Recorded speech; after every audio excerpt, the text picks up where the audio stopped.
After the triumphal entry, in Mark chapter 11, verse 11, we read, Jesus entered into Jerusalem and into the temple, and when he had looked round about upon all things, and now the eventide was come, he went out unto Bethany with the 12. Mark next records sandwich stories of a fig tree and the temple cleansing. As we'll see, a focus of both of these stories is hypocrisy. The Greek word for hypocrite means an actor, someone who's performing. Let's start out our sandwich in Mark chapter 11, verse 12. On the following day, when they came from Bethany, he was hungry. Seeing in the distance a fig tree in leaf, that's a key phrase, he went to see whether perhaps he would find anything on it. When he came to it, he found nothing but leaves, for it was not the season for figs. He said to it, "May no one ever eat fruit from you again." And his disciples heard it. That's always been a bit confusing to me because it says it wasn't the season for figs. So why would Christ have expected to find figs there? Here's some background. Fig trees normally bud leaves after the figs appear. This fig tree is budding leaves, but there's no fruit. As a symbol, this fig tree is a hypocrite, acting as though it has fruit by showing forth leaves.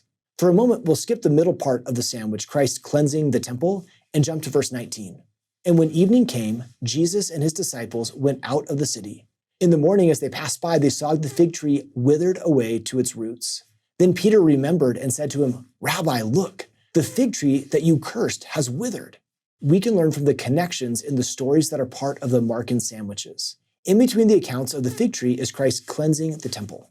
In Mark 11:15, we read, "Then they came to Jerusalem, and he entered the temple and began to drive out those who were selling and those who were buying in the temple. And he overturned the tables of the money changers and the seats of those who sold doves, and he would not allow anyone to carry anything through the temple." When I was younger and pictured this scene in my mind, I would imagine Jesus going inside a modern day temple where people were selling stuff in the baptistry or something like that. That's not what it's talking about here. The image you see on the screen is a reconstruction of what the temple complex would have looked like in the times of Jesus. In the center is the temple, but there's a large open air courtyard outside the temple. Most people didn't actually go into the temple itself, but would congregate in the area outside the temple. Today, the Dome of the Rock occupies the place that the temple you see in this image once did, and the same platform exists. It's huge. You can fit more than 50,000 people on this platform. Here you can see these beautiful columns and shaded areas. This might have been a place where you would find money changers and people selling animals for sacrifice. So when it talks about Jesus entering the temple, don't think of him walking into the Salt Lake Temple. It's more like he's at Temple Square in a public space. And when Jesus sees people buying and selling in the temple complex, he intervenes to disrupt them. Jesus said, "Is it not written, 'My house shall be called of all nations, the house of prayer'? But ye have made it a den of thieves." When Jesus refers to the temple as a den of thieves, he's echoing words given by Jeremiah. Jeremiah lived at the same time as Lehi. In around 600 BC, they were both prophesying that Jerusalem would be destroyed by the Babylonians, and this in fact happened. About a decade before Lehi left Jerusalem, Jeremiah went to the temple in Jerusalem and prophesied these words from the Lord. "Is this house, which is called by my name, become a den of robbers in your eyes? Therefore will I do unto this house as I have done to Shiloh." As Jeremiah called the temple a den of robbers, he was saying that God will destroy the temple. In essence, he says, your holy place won't save you because you aren't holy. And in fact, shortly after this prophecy from Jeremiah, the temple in Jerusalem was destroyed by Babylon. So when Jesus says, "You have turned my house into a den of thieves," it's though he's saying, do you remember how Jeremiah said your temple was a den of thieves? That temple in Jerusalem was destroyed, and your temple will also be destroyed because you are doing what the leaders did in Jeremiah's day.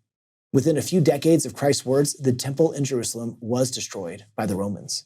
As Christ disrupts this merchandising in the temple and calls it a den of thieves, who is he really irritating?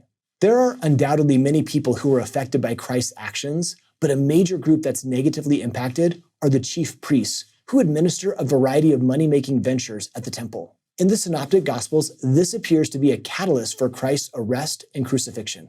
Let's step back and look at these two events as a sandwich. The fig tree looks like it's bearing fruit, but it's not. It's a hypocrite that needs to be destroyed. The temple should be a place of holiness, a place of prayer, but it's become a den of thieves, a place of greed. Hypocrisy is rampant at the temple, and like the fig tree, it will be destroyed. Hypocrisy is easy to find in other people. We can look at the chief priests and think, wow, they sound like terrible people. But my guess is most of the chief priests woke up in the morning and thought that they were good people, making the world a better place. How about you and me? If we look inside our hearts, is there any hypocrisy in us? This is probably something we all struggle with. As a simple example, I think about my driving habits. When I'm trying to merge onto the freeway, I want people to give me some space and let me in. But when I'm on the freeway and someone's trying to merge, I sometimes think, hey, get in line, buddy, after me. There are probably many areas in our lives where it's a look in the mirror opportunity. Take a moment to think about your life. In what areas do you detect hypocrisy? How could you change these areas? To see more videos like this one, simply search Seeking Jesus.